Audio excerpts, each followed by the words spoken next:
Senator Ping Lacson, Nelson, ituloy ko lang. Sige. Sabi niya, nagbabala ako. Ba? Nagbababala ako. Magiging kahiya-hiya, Nelson.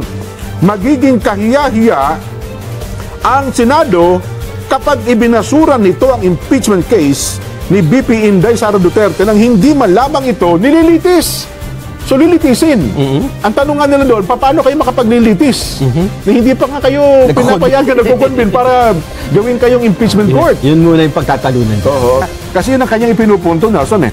Pero ang tanong dyan, halimbawa, hindi nga naman ninyo dinismiss, pero hindi naman kayo nag-convene as impeachment court. Hindi technically, parang, di ba? Oo nga. Kasi hindi ang una eh, no?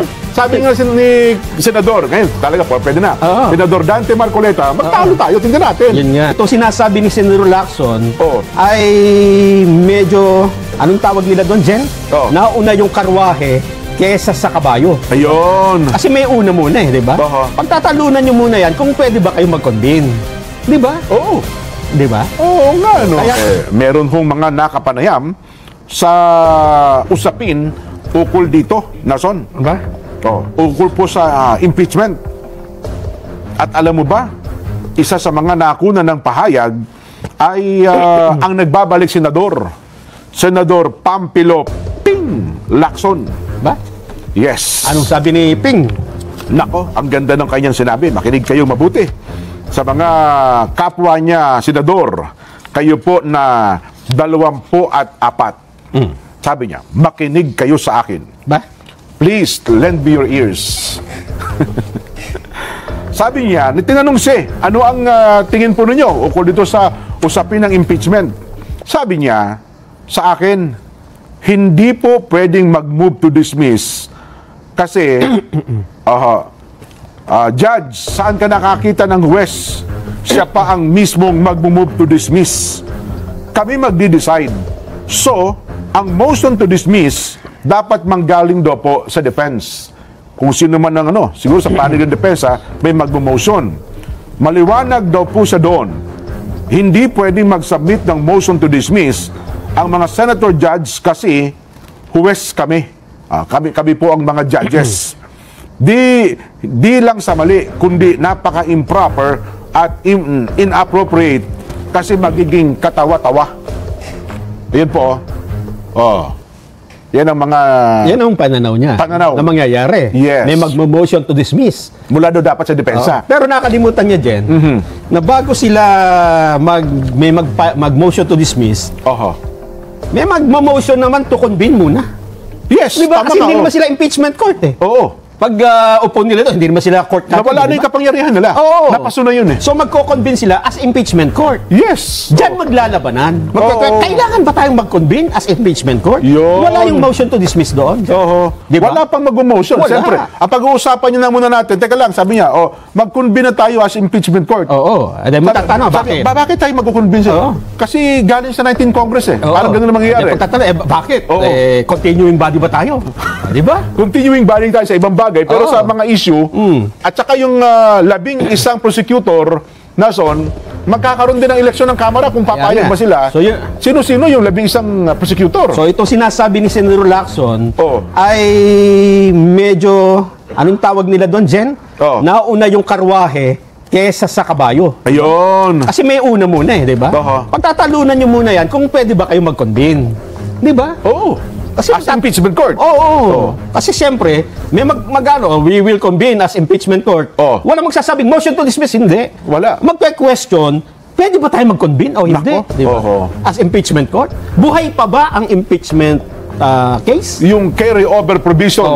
Kayo ba, pagdating nyo doon, Senador Ping Lacson, bakit mo tatanggapin ng motion ng defense? Ba't kayo magkukonvene? Yes. Impeachment court ba kayo? Yan. Di ba yun ang unang sigurong tanong natin? Yan ang unang mangyayari. Di ba? Oo nga, no? Kaya Senador Lacson, dahil kami mas marunong sa'yo. Kasi din ang una no? Sabi nga ni Senador, ngayon talaga po, pwede na. Senador Dante Marcoleta, magtalo tayo, tingnan natin. Yun nga. Tatanggapin ba natin, magkukonvene ba tayo? Bakit tayo magkukonvene? Isang buwan na nakalipas, mula ngayon sa araw na ito, June 28, hanggang July 28, nagkaroon po ng isang buwang katahimikan sa Senado at saka sa Kamara, sa usapin ng impeachment. Tama. Automatic ba may sasampa sa 20th Congress ang usapin ng impeachment? Ba, hindi naman. Oh, yun ang Kasi tanong. siyempre, may magsisimula talaga yan. Oho. May magsasabing, we will now convene as impeachment court. Yan. At may magkaka-question na dyan. Oh, teka. Wait. Bakit tayo magkukunbin? Ayun, di ba? Oho. Doon na sila magtatalo-talo. Kasi hanggang ngayon, Nelson, ang complaint sa Kamara Di pa babalik. Ibinalik ka sa kanila. At saka yung mga prosecutor congressman, may nabuo na ba? Wala pa ata eh. Wala pa yata. Di ba? Oo, kasi Bagong termino eh. sisimula pa lang sila eh. Ayun, Nako, masakit pa nga ito. Mabigat nga ito sinabi ni Senador Ping Lacson. Nelson, ituloy ko lang. Sige. Sabi niya, nagbabala ako. Ba? Nagbababala ako. Ang nagbabalik na si Senador Pampilo Lacson, sabi niya, magiging kahiya-hiya, Nelson, magiging kahiya-hiya ang Senado kapag ibinasura nito ang impeachment case ni BP Inday Sara Duterte nang hindi man lamang ito nililitis. So lilitisin. Ang tanong nga nila doon, paano kayo makapaglilitis? Na hindi pa nga kayo pinapayagan nagkukunbin para gawin kayong impeachment court. Yun muna yung pagtatalunan dyan. Oo. Tatanggapin ba ng kapwa yung senador, yung mga kasama niyang bago, Senator Ping? Yes. Di ba? Kasi meron din naman silang argumento dyan eh. Oo. Na ang hindi lahat ng bagay ay continuing. Yun. Mas lalo pa niyan magiging kahiyahiya kapag umabot para po sa sitwasyong babalik na rin ng Korte Suprema ang desisyon ng Senado bilang impeachment court sakaling palusutin ito ang inilulutang na motion to dismiss. Ayan, binigyang diin po ni Senador Lacson na tanging guilty o not guilty lamang ang mga hatol na maaaring ilabas sa Senado, hindi maaaring questionin kahit daw po ng Korte Suprema. Pinalalahanan din po ni Lacson ng kapwa senador na umakto bilang hukom at hindi bilang miyembro ng prosecution o ng depensa. Ayon. So para sa kanila, at ito ay isipan din ng ilan, ang impeachment court ay hindi pwedeng mag-dismiss ng impeachment complaint. Hanggang hindi dinilitis. Kailangan litisin muna.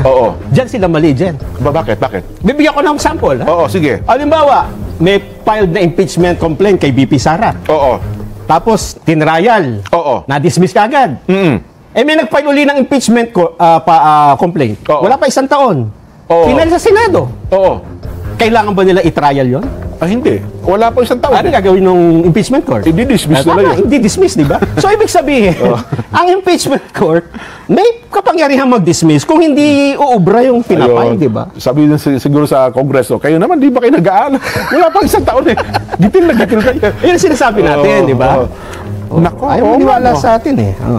Paano nga ito? Kamuting kahoy lang tayo eh. Pero ang tanong nga natin ito, paano nga magsisimula ang paglilitis? Kung hindi naman kayo nagkukunbin, at kung haharangin nga ng kapwa ninyo senador, yun nga muna na kayo magkunbin. Yun muna yung pagkatalunan. Bago kayo dumating dun sa motion to dismiss, hindi ka pwede mag-motion to dismiss kung hindi pa kayo nakakunbin, di ba? Oo nga.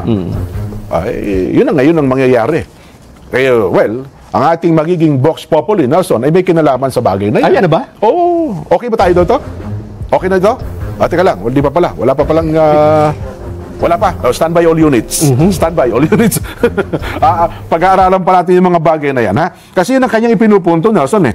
Pero ang tanong dyan, halimbawa, hindi nga naman ninyo dinismiss, pero hindi naman kayo nag-convene as impeachment court. Hindi technically, parang, di ba? Oo nga.